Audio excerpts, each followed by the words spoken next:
Hello दोस्तों, welcome to Hindi code class. ये जो हमारी सीरीज चल रही है वो जावा इंटरव्यू सीरीज है, जिसमें आज पार्ट नंबर 3 है। तो आज देखते हैं कुछ और इम्पोर्टेंट जावा इंटरव्यू क्वेश्चन। सबसे पहला क्वेश्चन है, what is a constructor, can a constructor be private.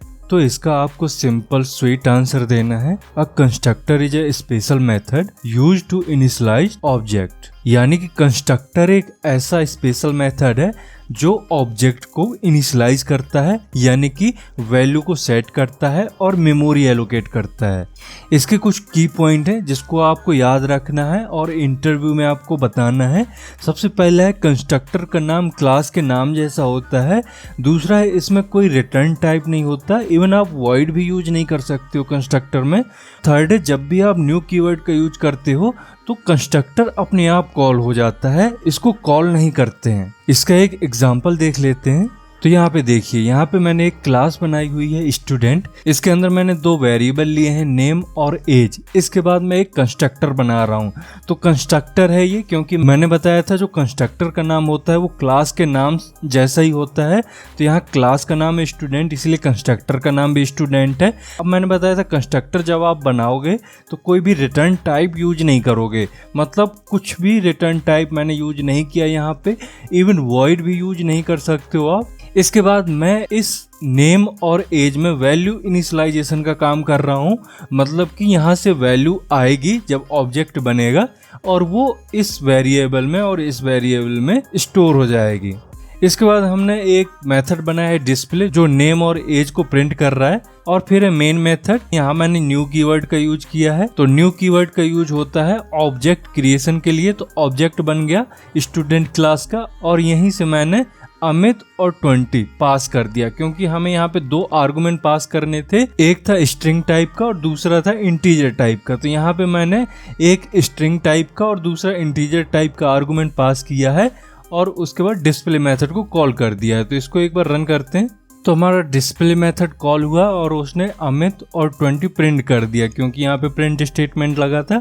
तो इस तरीके से काम करता है कंस्ट्रक्टर। तो आप ऐसे इसको एक्सप्लेन कर सकते हो अपने इंटरव्यू में। अब इसमें दूसरा क्वेश्चन भी है कि can a constructor be private. तो इसका आंसर है यस, कंस्ट्रक्टर प्राइवेट हो सकते हैं, लेकिन इसका यूज केवल स्पेशल केस में किया जाता है, जैसे सिंगलटन डिजाइन पैटर्न है या फैक्ट्री मेथड है, या फिर आपको ऐसा ऑब्जेक्ट बनाना है जो रिस्ट्रिक्टेड हो। तो इस तरीके की चीजें बनाने के लिए हम कंस्ट्रक्टर में प्राइवेट का यूज करते हैं। तो इसका भी एक एग्जांपल देखते हैं। तो ये देखिए, यहाँ पे हमने एक क्लास ली हुई है डेटाबेस कनेक्शन। अब इसमें हमने एक वेरिएबल लिया हुआ है जो डेटाबेस कनेक्शन टाइप का ही है, मतलब ये अपनी क्लास टाइप का ही है। इसका नाम है इंस्टेंस और ये प्राइवेट और स्टैटिक है। इसके बाद हमने एक कंस्ट्रक्टर बनाया हुआ है जो प्राइवेट टाइप का कंस्ट्रक्टर है। इसमें आप देखिए हमने प्राइवेट कीवर्ड का यूज किया हुआ है। दूसरा हमने एक मेथड बनाया हुआ है गेट इंस्टेंस, जो रिटर्न करेगा डेटाबेस कनेक्शन टाइप की वैल्यू। और ये स्टैटिक मेथड है, मतलब इसके लिए हमें ऑब्जेक्ट की जरूरत नहीं पड़ेगी। और इसमें हम सिंपली एक लॉजिक लगा रहे हैं कि अगर इंस्टेंस नल है तो सिंपली एक इंस्टेंस बन जाए। हमने यहाँ न्यू कीवर्ड का यूज किया है, मतलब एक इंस्टेंस बन जाएगा और वो स्टोर हो जाएगा इंस्टेंस में, और यहाँ से उसी इंस्टेंस को कर रहे हैं रिटर्न। तो रिटर्न होके कहाँ जाएगा, जहां से ये मेथड कॉल होगा। इसके बाद दूसरा मेथड बनाया हमने कनेक्ट, जो वॉइड टाइप का है, मतलब कुछ भी रिटर्न नहीं कर रहा है, सिंपल एक प्रिंट स्टेटमेंट है इसके अंदर, कनेक्टेड टू डेटाबेस। अब हम बना रहे हैं मेन मेथड, जिसके अंदर हमने ऑब्जेक्ट बनाया। तो आपको ये याद रखना है कि जब भी आप प्राइवेट टाइप का कंस्ट्रक्टर बना रहे हो तो आप इस तरह से न्यू कीवर्ड लगा के क्लास का ऑब्जेक्ट नहीं बना सकते हो। इसको मैं करता हूँ कमेंट, इसको करता हूँ मैं ओपन। तो आपको ऑब्जेक्ट बनाने के लिए इस तरीके से स्टैटिक फैक्ट्री मेथड का यूज करना पड़ेगा। तो यहाँ पे देखिए हमने गेट इंस्टेंस का यूज किया है, जो एक फैक्ट्री मेथड है। फैक्ट्री मेथड क्या होते हैं? फैक्ट्री मेथड ऐसे मेथड होते हैं जो ऑब्जेक्ट रिटर्न कर रहे होते हैं, कोई वैल्यू रिटर्न नहीं कर रहे होते हैं, वो पूरा ऑब्जेक्ट रिटर्न कर रहे होते हैं। तो इसके बारे में अगर आपको समझना है तो मुझे कमेंट में बताइए, मैं एक सेपरेट वीडियो बना दूंगा फैक्ट्री मेथड के बारे में। अब इसके बाद हम इस कनेक्ट मेथड को कॉल कर रहे हैं। तो देखिए ये कैसे चलेगा, इसको मैं रन करता हूँ। सबसे पहले हमारा प्रिंट हो गया कनेक्शन क्रिएटेड, उसके बाद प्रिंट हुआ है कनेक्टेड टू द डेटाबेस। ये कैसे हुआ देखिए, सबसे पहले समझिए गेट इंस्टेंस ने क्या किया।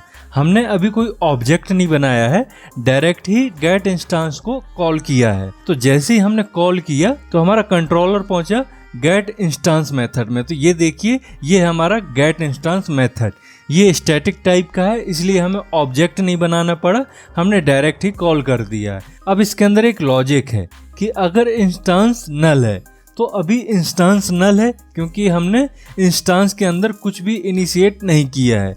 ये देखिए यहाँ पे ये नल है अभी।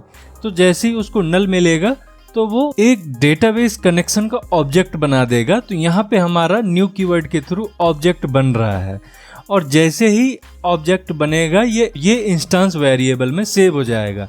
तो ये इंस्टेंस वेरिएबल कौन सा है, ये वाला है। तो अब यहाँ पे वैल्यू आ चुकी है, जो भी इंस्टेंस यहाँ से आया है, जो भी ऑब्जेक्ट बना है वो इस इंस्टेंस वेरिएबल में सेव है, जो डेटा कनेक्शन टाइप का था, जिस वजह से इसने पूरा ऑब्जेक्ट ही स्टोर करके रख लिया और इसी इंस्टेंस को रिटर्न किया है। अब हमारा कॉल हुआ है db.connect, मतलब db तो इसका नाम है इस वेरिएबल का, और कनेक्ट हमारा मेथड। तो अब आप ये कहोगे कि ये जो कनेक्ट मेथड है ये तो स्टैटिक नहीं है, फिर ये कैसे डायरेक्ट कॉल हो गया? तो ये डायरेक्ट कॉल नहीं हुआ है। तो देखिए, जो हमारा गेट इंस्टेंस मेथड है ये हमारा कॉल हुआ है डेटाबेस कनेक्शन क्लास के थ्रू, डायरेक्ट क्लास के थ्रू कॉल हुआ है। बट ये जो हमारा कनेक्ट मेथड है ये कॉल हुआ है db है हमारा एक रेफरेंस वेरिएबल, और ये एक्चुअली में रेफरेंस वेरिएबल तो है ही, बट ये ऑब्जेक्ट स्टोर करके रखा है, क्योंकि जो हमारा रिटर्न हुआ है यहाँ से ये हमारा इंस्टेंस ही रिटर्न हुआ है, इंस्टेंस के अंदर ऑब्जेक्ट है।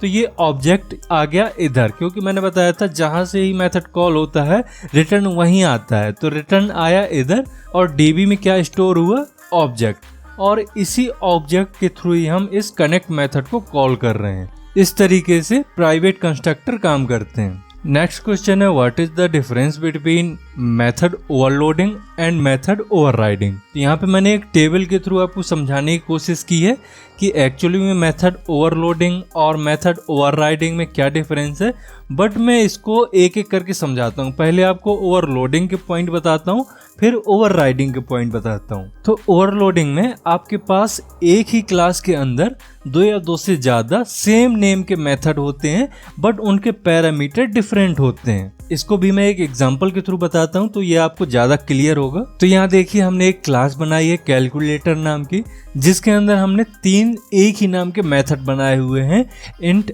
ऐड, डबल ऐड और इंट ऐड। मतलब इसके रिटर्न टाइप अलग अलग हैं, बट मेथड एक ही है। बट यहाँ पे रिटर्न टाइप का कोई मतलब नहीं है, यहाँ पे मतलब है हमारे पैरामीटर डिफरेंट होने चाहिए। तो हमने पहले मेथड में इंट ए और इंट बी लिया हुआ है, और दूसरे मेथड में हमने डबल ए और डबल बी लिया हुआ है, और तीसरे मेथड में हमने नंबर ऑफ पैरामीटर चेंज कर दिए हैं, इंट ए, इंट बी और इंट सी लिया है। तो इस तरीके से अचीव करते हैं हम मेथड ओवरलोडिंग। इसमें एक ही नाम के मेथड होते हैं, बट पैरामीटर अलग होते हैं। तो पैरामीटर 3 तरह से अलग किए जा सकते हैं।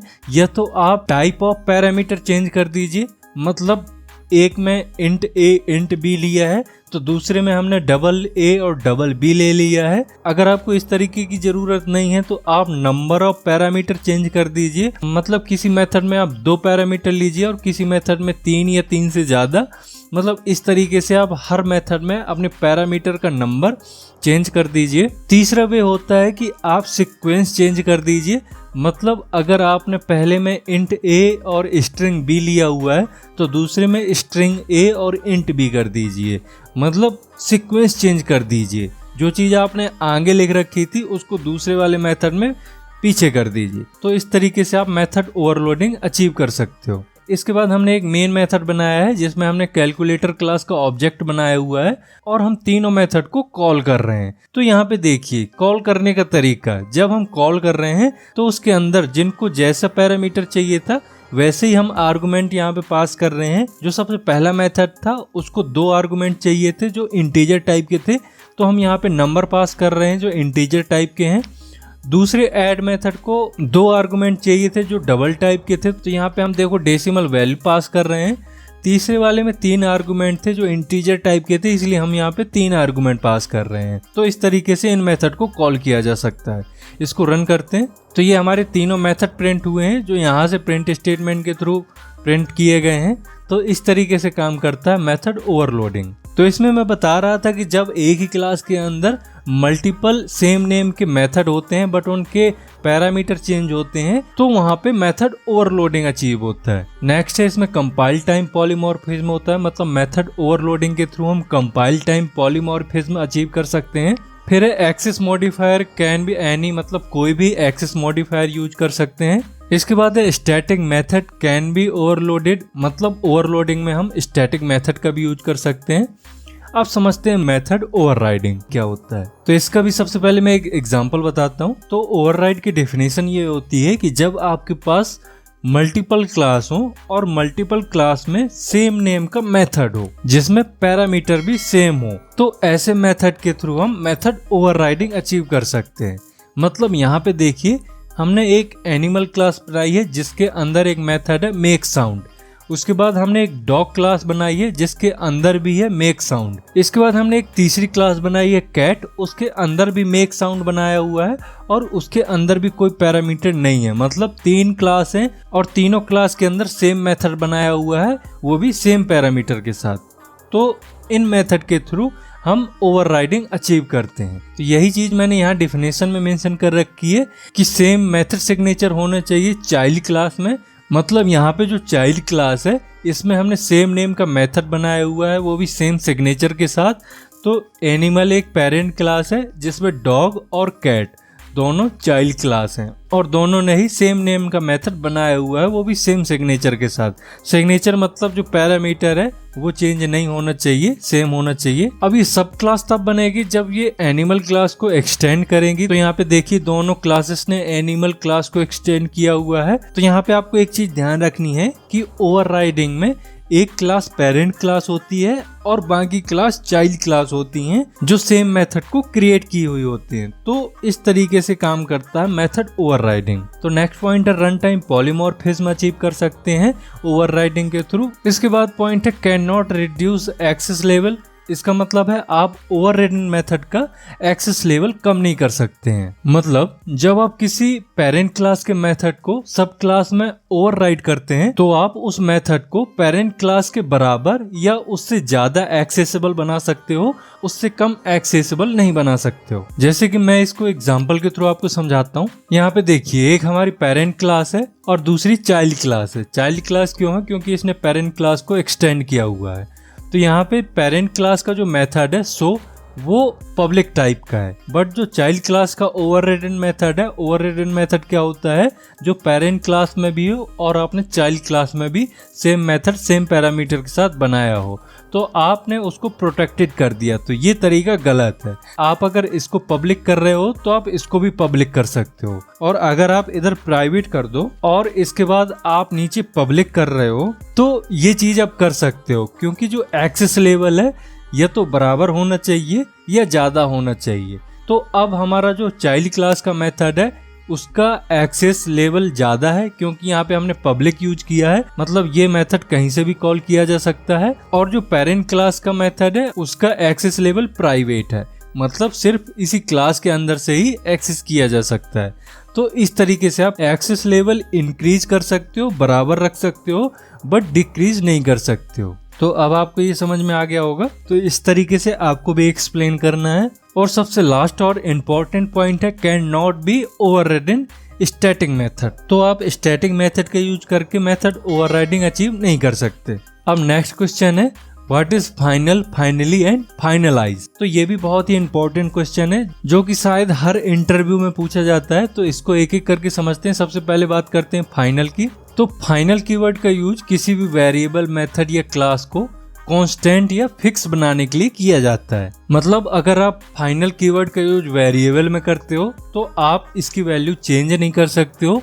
अगर फाइनल कीवर्ड का यूज आप मेथड में करते हो तो ऐसे मेथड को ओवरराइड नहीं किया जा सकता। और अगर फाइनल क्लास बनाते हो तो ऐसी क्लास को इनहेरिट नहीं किया जा सकता, मतलब कोई भी एक्सटेंड नहीं कर सकता। तो ये काम होता है फाइनल कीवर्ड का।